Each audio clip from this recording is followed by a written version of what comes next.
Happy Monday. I just got done with work a little bit ago, and we had a busy weekend, and I guess I'm still tired and trying to catch up. I was supposed to go to the gym today, but that didn't happen. Um, I'm still in my pajamas. Yeah, it's just a tired day. I spent a good chunk of the day working on annual reviews for the people under me, and I got almost halfway through it.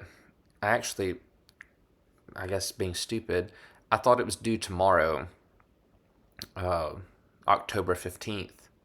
So I was like really pushing, trying to get through, and I just saw a little while ago it's due November 15th. I went, oh, I've got another month. But I'm halfway through them, so that's good. Anyway, picking back up with The Way to Glory, we're starting chapter 3, Why I Am Not a Pacifist. This is the longest chapter, I believe, in this book. From glancing through the table of contents, as far as I can tell, it's the longest chapter. I don't want to make these videos too terribly long for you. So I don't know how we're going to break this up. We may see when my voice starts going or when I can't put words together. I think I'm still going to try to do it in 2 parts, but we'll see. All right, why I am not a pacifist. The question is whether to serve in the wars at the command of the civil society to which we belong is a wicked action. Boy, that was a long clause, I'm sorry. The question is whether to serve in the wars at the command of the civil society to which we belong is a wicked action, or an action morally indifferent, or an action morally obligatory. I'm going to try to do better, I'm sorry. In asking how to decide this question, we are raising a much more general question. How do we decide what is good or evil? The usual answer is that we decide by conscience. But probably no one thinks now of conscience as a separate faculty, like one of the senses. Indeed, it cannot be so thought of. Man, I am struggling. I'm going to try to get my emphasis on the right words. I think I'm just tired from all the typing I was doing today. For an autonomous faculty like a sense cannot be argued with. You cannot argue a man into seeing green if he sees blue. But the conscience can be altered by argument. And if you did not think so, you would not have asked me to come and argue with you about the morality of obeying the civil law when it tells us to serve in the wars. Conscience, then, means the whole man engaged in a particular subject matter. But even in this sense, conscience still has two meanings. It can mean A, the pressure a man feels upon his will to do what he thinks is right, B, his judgment as to what the context of right or wrong are. In sense A, conscience is always to be followed. It is the sovereign of the universe, which, if it had power as it has right, would absolutely rule the world. It is not to be argued with, but obeyed, and even to question it is to incur guilt. But in sense B, it is a very different matter.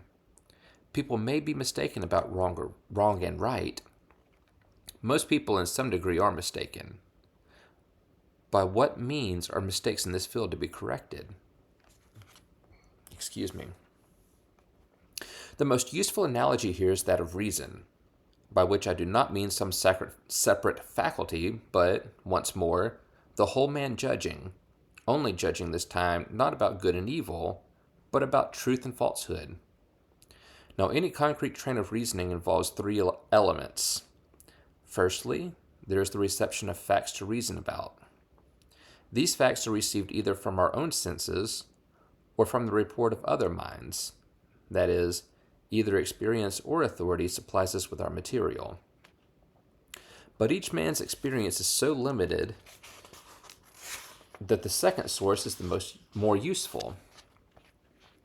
Of every 100 facts upon which to reason, 99 depend on authority.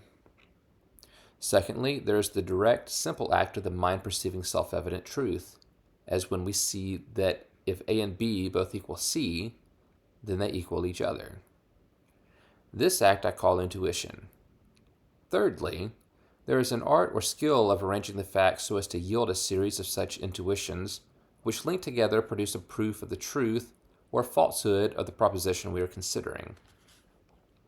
Thus, in a geometrical proof, each step is seen by intuition, and to fail to see it is to not be a bad geometrician. That word's hard for me. Geometrician, but an idiot. The skill comes in arranging the material into a series of intuitable steps. Failure to do this does not mean idiocy, but only lack of ingenuity or invention. Failure to follow it need not mean idiocy, but either inattention or a defect of memory which forbids us to hold all the intuitions together. Now all correction of errors in reasoning is really correction of the first or the third element. The second, the intuitional element, cannot be corrected if it is wrong, nor supplied if it is lacking. You can give the man new facts. You can invent a simpler proof, that is, a simpler concatenation of intuitable truths.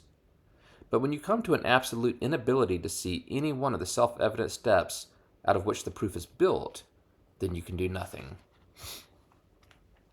No doubt this is absolute inability. I added a word there. No doubt this absolute inability is much rarer than we suppose. Every teacher knows that people are constantly protesting that they can't see some self-evident inference. Wow, I'm sorry. Every teacher knows that people are constantly protesting that they can't see some self-evident inference. But the supposed inability is usually a refusal to see, resulting either from some passion which wants not to see the truth in question, or else from sloth which does not want to think about it. That's what I've usually seen when I'm interacting with people, is they just don't want to put out the effort, which is fine, but there's a difference between I don't want to and I can't. But when the inability is real, argument is at an end. You cannot produce rational intuition by argument, because argument depends upon rational intuition. Proof rests upon the unprovable which has to be just seen. Hence, faulty intuition is incorrigible. It does not follow that it cannot be trained by practice and attention and in the mortification of disturbing passions, or corrupted by the opposite habits. But it is not amenable to correction by argument.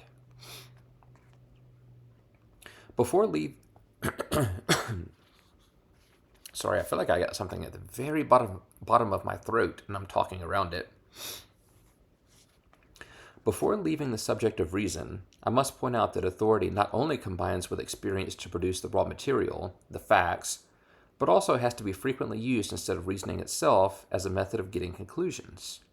For example, few of us have followed the reasoning on which even 10% of the truths we believe are based. We accept them on authority from the experts, and are wise to do so, for though we are thereby sometimes deceived, yet we should have to live like savages if we did not.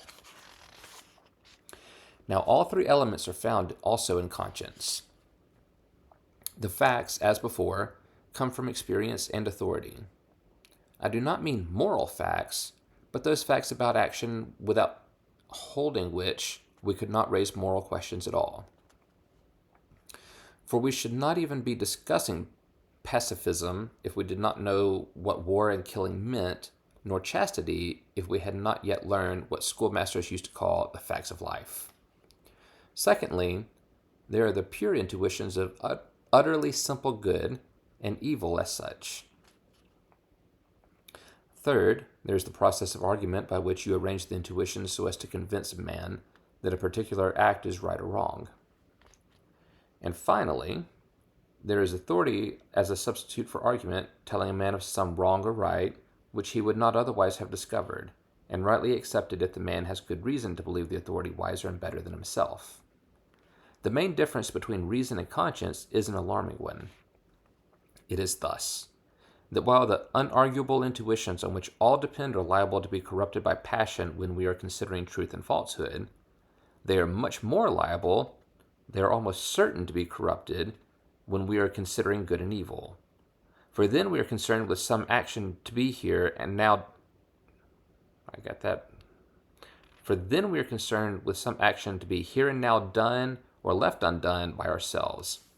and we should not be considering that action at all unless we had some wish either to do or not to do it, so that in this sphere we are bribed from every beginning, from the very beginning. I don't know what's wrong with me. I'm sorry. I'm struggling. I wanted to read this with you, but my brain doesn't want to quite get in gear. I guess that was a gear shift. I don't know what I was doing.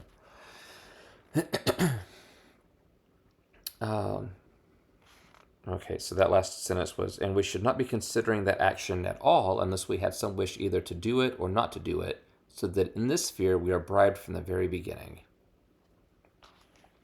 Hence, the value of authority in checking or even superseding our own activity is much greater in this sphere than in that of reason.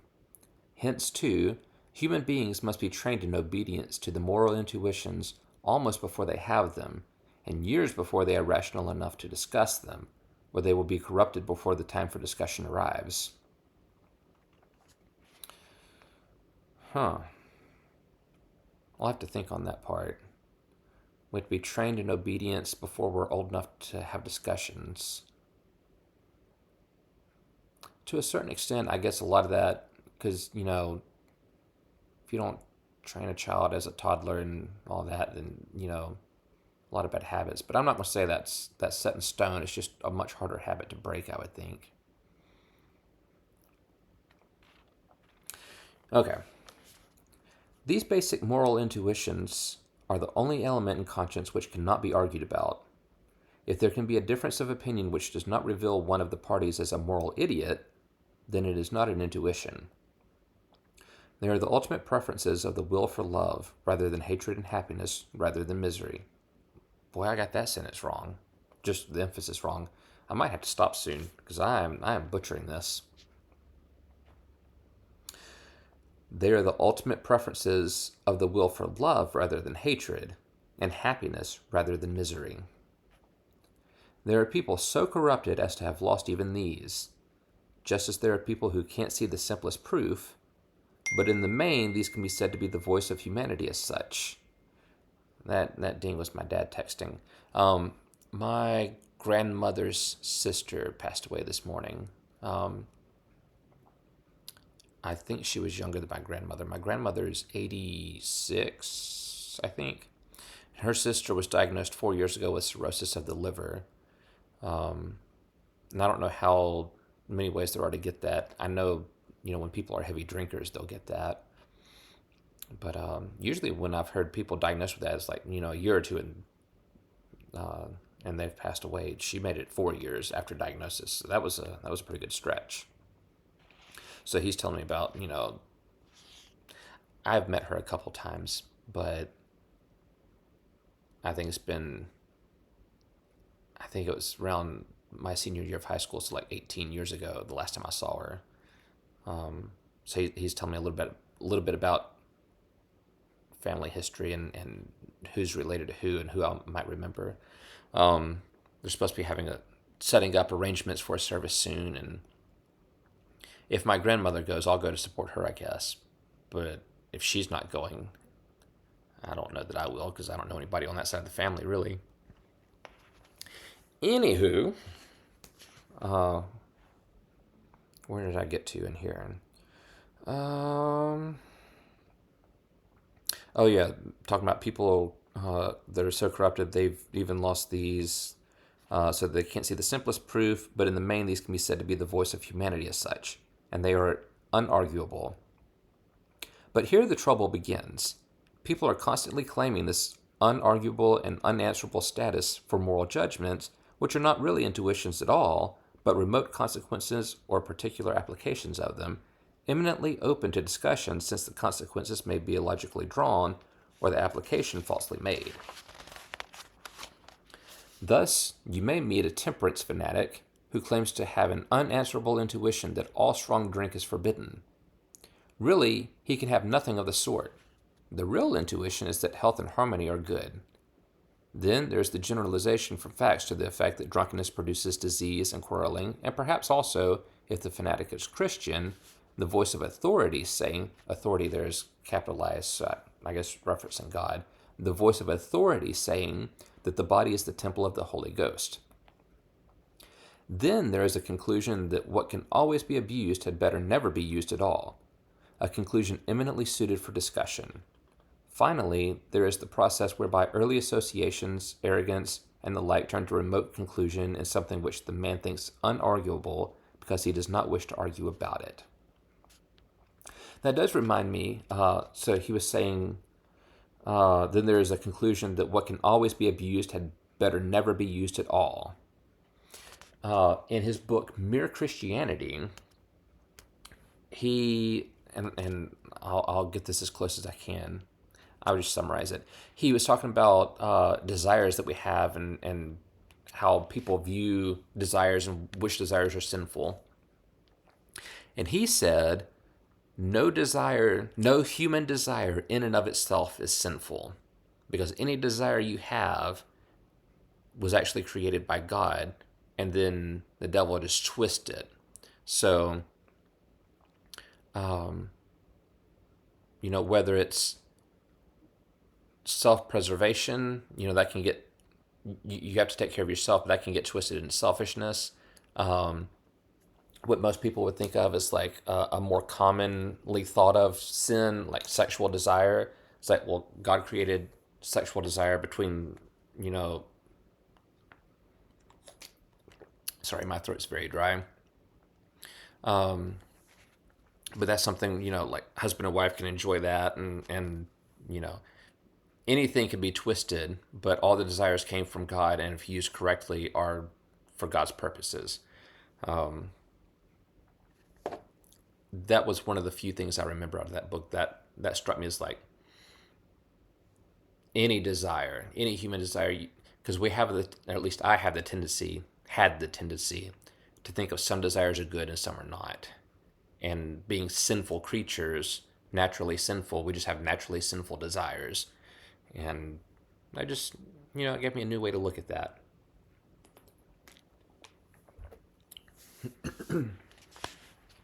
Okay. This, then, is our first canon for moral decisions. Conscience is the A, sense, the thing that moves us to do right, has absolute authority.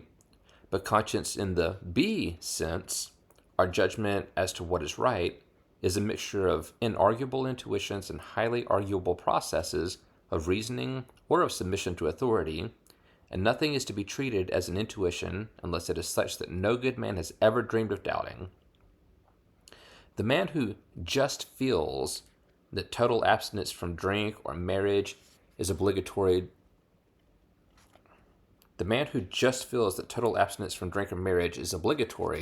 is to be treated like the man who just feels sure that Henry VIII is not by Shakespeare or that vaccination does no good. For a mere unargued conviction is in place only when we are dealing with the axiomatic, and these views are not axiomatic. I therefore begin by ruling out one pacifist position which probably no one present holds, but which conceivably might be held, that of the man who claims to know on the ground of immediate intuition that all killing of human beings is in all circumstances an absolute evil. With the man who reaches the same result by reasoning or authority, I can argue. Of the man who claims not to reach it, but to start there, we can only say that he can have no such intuition as he claims. He is mistaking an opinion, or more likely a passion, for an intuition. Of course, it would be rude to say this to him. To him, we can only say that if he is not a moral idiot, then unfortunately the rest of the human race, including its best and wisest, are, and that argument across such a chasm is impossible. Having ruled out this extreme case, I return to inquire how we are to decide on a question of morals. We have seen that every moral judgment involves facts, intuition, and reasoning, and if we are wise enough to be humble, it will involve some regard for authority as well. Its strength depends on the strength of those four factors. Thus, if I find that the facts on which I am working are clear and little disputed, that the basic intuition is unmistakably an intuition, that the reasoning which connects this intuition with the particular judgment is strong, and that I am in agreement, or, at worst, not in disagreement with authority, then I can trust my moral judgment with reasonable confidence. And if, in addition, I find little reason to suppose that any passion has secretly swayed my mind, this confidence is confirmed. If, on the other hand, I find the facts doubtful, the supposed intuition by no means obvious to all good men, the reasoning weak, and authority against me, then I ought to conclude that I am probably wrong. And if the conclusion which I have reached turns out also to flatter some strong passion of my own, then my suspicion should deepen into moral certainty. By moral certainty, I mean that degree of certainty proper to moral decisions, for mathematical certainty is not here to be looked for. I now apply these tests to the judgment. It is immoral to obey when the civil society of which I am a member commands me to serve in the wars. We're at 21 minutes. Let's see.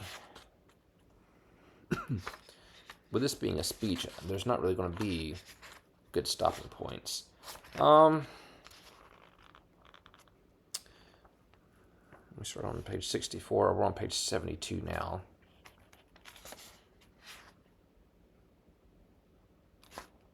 I think we're going to stop there because I can give a quick recap of what we're discussing the facts of and then go, because the next couple of pages are going to be discussing the facts of applying the test of the judgment. So yeah, we'll cut it off there. So this is probably going to be a 3-part chapter. Yeah. Okay. Anyway, still got some more to go in that chapter, but maybe a piece or two for a discussion in the next little part coming up. I hope so. Anyway, hope you're having a good Monday.